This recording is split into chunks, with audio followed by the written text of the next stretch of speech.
ప్రభువును రక్షకుడైన యేసుక్రీస్తు పరిశుద్ధ నామమున దేవుని సంగతి బిడ్డలారా మరొదే కాల సమయం దేని వాక్యం ధ్యానించడానికి ముందుగా ప్రార్థన చేసుకున్నాం. ప్రార్థన కృపగల తండ్రి దయగల మనిషి బంగారు పాదాలకు లెక్కైన వందనాలు స్థితులు స్తోత్రములు గతించిన రాత్రి నీ రెక్కల చాటును కాచి కాపాడి సంరక్షించి అదే కాల సమయం సజీవ లెక్కను చేరి ప్రార్థించగా వాక్యమైన దేవుడు వాక్యం ద్వారా నాతో మాతో మాట్లాడి మీరే మహిమ గంట ప్రభావాలు పొందినని చేసినామని అడుగుతున్నాం తండ్రి. ఆమె దేవుని సంఘం అప్పిదాన్ని బిడ్డ నిర్గమకు ఏర్పాటు చేయండి. నేను ఒక భాగం అపోస్తలులైన పౌలు హెబ్రీయులకు రాసిన పత్రిక 12వ అధ్యాయము 14 నుంచి 17 వరకు ధ్యానం చేసుకున్నాం. అపోస్తలులైన పౌలు హెబ్రీయులకు రాసిన పత్రిక 12వ అధ్యాయము 14 నుంచి 17 వచనంలో ఈ విధంగా రాయబడింది. అందరితో సమాధానమును పరిశుద్ధతయు కలిగినటకు ప్రయత్నించుడి. పరిశుద్ధత లేకుండా ఎవడును ప్రభువును చూడడు. భక్తుడైన పౌలు హెబ్రీ సంఘానికి పత్రిక రాస్తూ అంటే మనుష్యులందరితో సమాధానముగా ఉండి అంటున్నాడు. అంటే యేసుక్రీస్తు ప్రభువునందు విశ్వాసం ఉంచిన ప్రతి వ్యక్తి క్రీస్తు యొక్క ప్రేమలో క్రీస్తు యొక్క కృపలో కొనసాగుతున్నప్పుడు తాను ఎట్టివాడై ఉండాలో, ఎట్టివాడై ఉంటే తనకి మేలైనదో ఆశీర్వాదకరమైనదో అనే విషయాన్ని తెలియజేస్తున్నాడు.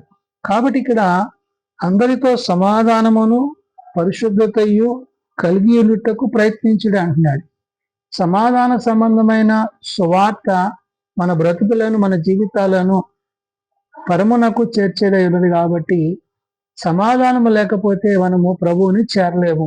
కాబట్టి ఇటు సమాధానాధిపతిగా యేసుక్రీస్తు ప్రభువారు ఉన్నారు. కాబట్టి ఇక్కడ పౌలు అది చెప్తున్నాడు, మనుష్యులందరితో సమాధానముగా ఉండు అంటున్నాడు. అంటే ఏ సమాధానం అయితే మనకి అవసరమో ఆ సమాధానాన్ని కలిగి ఉండాలి. అందుని బట్టి అందరితో సమాధానమును పరిశుద్ధతయు కలిగి ఉండుటయు ప్రయత్నించుడి అంటున్నాడు. అంటే అది చాలా కష్టతరమైనది అనే విషయాన్ని ఇక్కడ పౌలు గుర్తు చేశాడు. అంటే కొందరు ప్రేమించవచ్చు, కొందరు ప్రేమించకపోవచ్చు.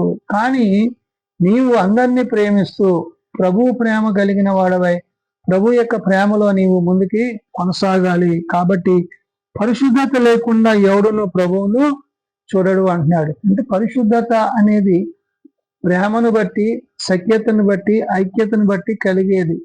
యేసుక్రీస్తు ప్రభువారు ప్రేమమై ఉన్నాడు కాబట్టి ఆయన ప్రేమ యందు నిలిచి ఉండి మనము కూడా అట్టి ప్రేమలో కొనసాగువారమై ఉన్నాము. కాబట్టి పరిశుద్ధత లేకుండా ఎవడును ప్రభువును చూడడు అంటున్నాడు. ఈ పరిశుద్ధత ప్రేమకు సాదృశ్యమైనది. కాబట్టి సమాధానము, పరిశుద్ధత ఇవన్నీ కూడా దేవుని నుండి, దేవుని వాక్యం నుండి, విశ్వాసం నుండి మనము పొందుకునేవి ఉన్నవే. మీలో ఎవడైనాను దేవుని కృపను పొందకుండా తప్పిపోవునేమో అనియు చేదైన వేరు ఏదైనాను మలిచి కలవరపరచుట వలన అనేకులు అపవిత్రులైపోదరేమో అనియు ఒక పూట కూటి కొరకు తన జ్యేష్ఠత్వపు హక్కును అమ్మివేసిన ఏసావు వంటి భ్రష్టుడైనను వ్యభిచారి అయినను ఉండునేమో అనియు జాగ్రత్తగా చూసుకొనడి అంటున్నాడు. అంటే మానవుని యొక్క జీవితంలో బ్రతుకు దినాల్లో అవి ఎంత విలువైనవో, ఎంత పరిశుద్ధమైనవో, ఎంత ప్రత్యేకింపబడ్డావో పౌలు గుర్తు చేశాడు. ఆనాడు హెబ్రీ సంఘానికి, నేడు సార్వత్రిక సంఘానికి చెప్తున్న మాట ఏంటంటే ఈ సమాధాన సంబంధమైన మనుష్యులతో సమాధానపడ్డము, ఈ సమాధానము దేవుని ద్వారా మనం పొందుకొనడం, ఇవన్నీ కూడా దేవుని యొక్క చిత్తములో, దేవుని యొక్క ఉద్దేశములో భాగమై ఉన్నవి. కాబట్టి పౌలు చెప్తున్నాడు, నీలో ఎవడైనానో దేవుని కృపను పొందకుండా అన్నాడు. అంటే కృపచేత రక్షింపబడ్డ మనము ఆ కృపాసనం యొద్దకు ఏ విధంగా చేరగలము అంటే క్రీస్తు యొక్క రక్తము చేత కడగబడి, పరిశుద్ధపరచబడి, పవిత్రపరచబడి ఆయన నీతిని సత్యం అనుసరించి వాక్యానుసారంగా జీవించేవాడే కృపాసనం యొద్దకు చేరతాడు. అంటే ఆత్మానుసారంగా ఆదరణకర్త అయిన పరిశుద్ధాత్మ ద్వారా యేసు ప్రభువుని చేరుట అనేది చాలా ఉన్నతమైనది అయిన విషయాన్ని పౌలు గుర్తు చేశాడు. అందుకని మీలో ఎవడైనాను దేవుని కృపను పొందకుండా తప్పిపోవునేమో నీవు అంటుంది. అంటే ఈ కృపకు దూరం అయిపోతే, ప్రభు ప్రేమకు దూరం అయిపోతే, సమాధానం లేకపోతే నీవేమైపోతావంటే మరణానికి పాపానికి లోనైపోతావు. కాబట్టి చేదైన వేరు ఏదైనా మొలచి కలవరపడటం వలన అంటే ఏంటి? అపవాది సంబంధమైన ఇహలోక సంబంధమైనది నిన్ను శారీరకంగా మానసికంగా అది వేదనకు గురి చేసి ఆత్మీయంగా నిన్ను నలగగొట్టేదై ఉంది. కాబట్టి శరీర క్రియలను జయించగలిగిన శక్తిని నీవు కలిగి ఉండాలి. కాబట్టి ఇది కృపచేతనే మనం పొందుతాం. కాబట్టి మీలో ఎవడైనాను దేవుని కృప పొందకుండా తప్పిపోవునేమో అని అంటుంది. అంటే కృపాసనం యొద్దకు రాకుండా మనము దూరం అవడం ఎంత మాత్రము దేవునికి ఇష్టం లేదు.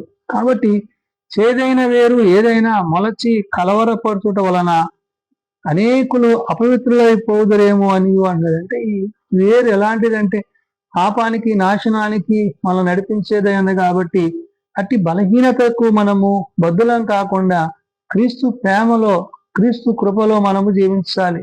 అందుకనే పౌలు ఇక్కడ బైబిల్లోని వ్యక్తులను ఇక్కడ ఉద్దేశించి చెప్తున్నాడు. ఏమని చెప్తున్నాడు?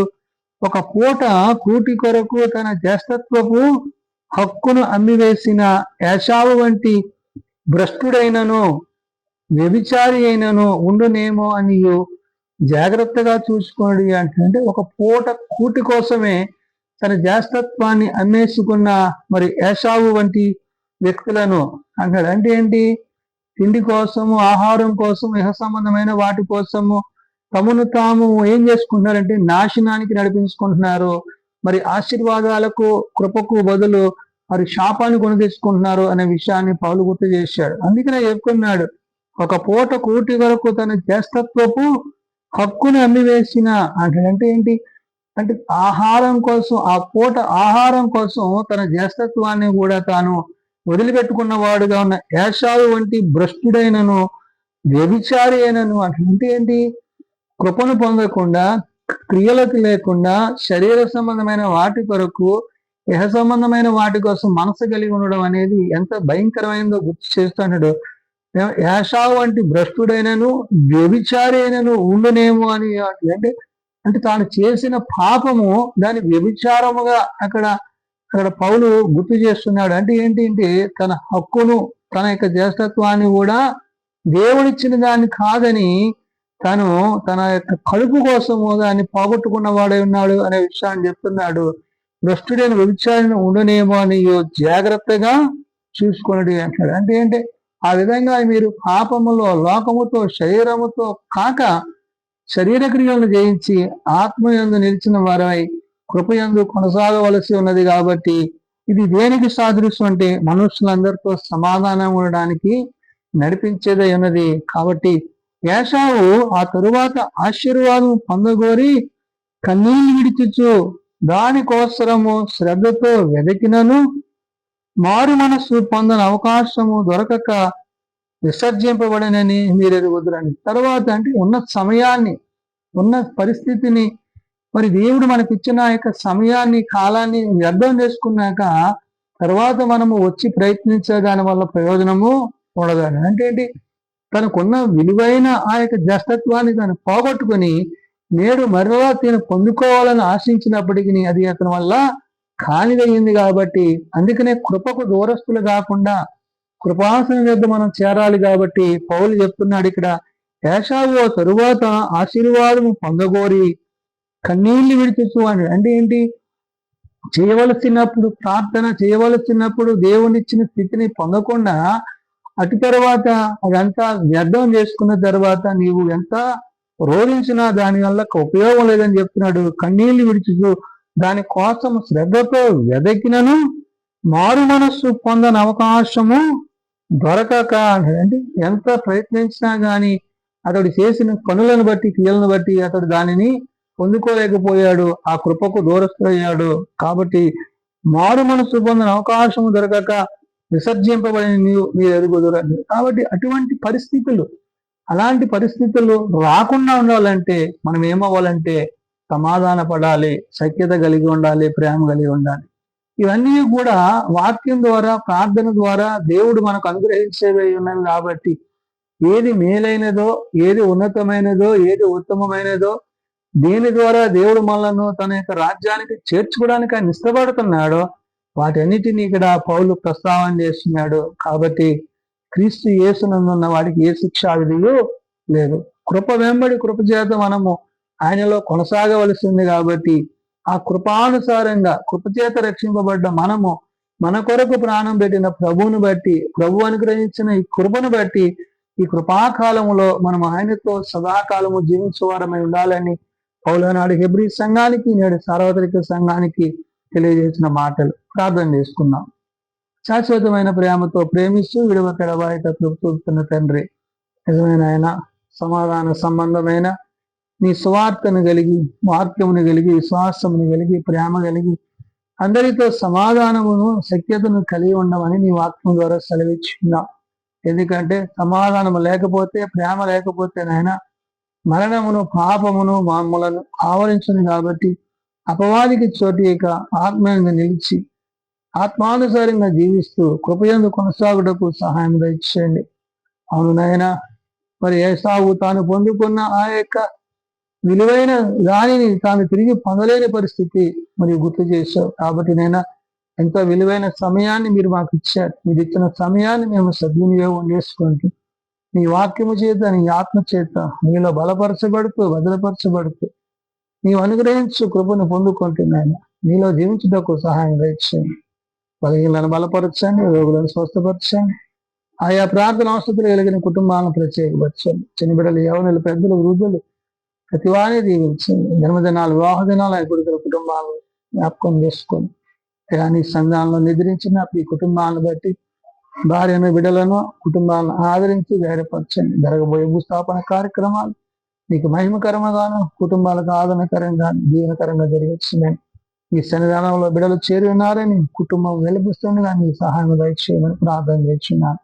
ఈయన పరిచర్యలో, సేవలో నీ సన్నిధి మా పైన వచ్చిందని, నీ ఆఖరికి మమ్మల్ని సిద్ధపరచమని, మేలైనది కలిగినటకు నీ సహాయం మాకు అనుగ్రహించిందని యేసునామమున ప్రార్థించి వేడుకొంచున్నాం తండ్రి. ఆమేన్. పరలోకమందున్న మా తండ్రి, నీ నామం పరిశుద్ధపరచబడుగాక, నీ రాజ్యం వచ్చుగాక, నీ చిత్తం పరలోకమందు నెరవేర్చినట్లు భూమి మీద నెరవేరుగాక. మానదిన నేడు మాకు దయచేయి. నగల అపరాధం చేసిన వారిని మేము క్షమించిన ప్రకారం అపరాధం క్షమించు.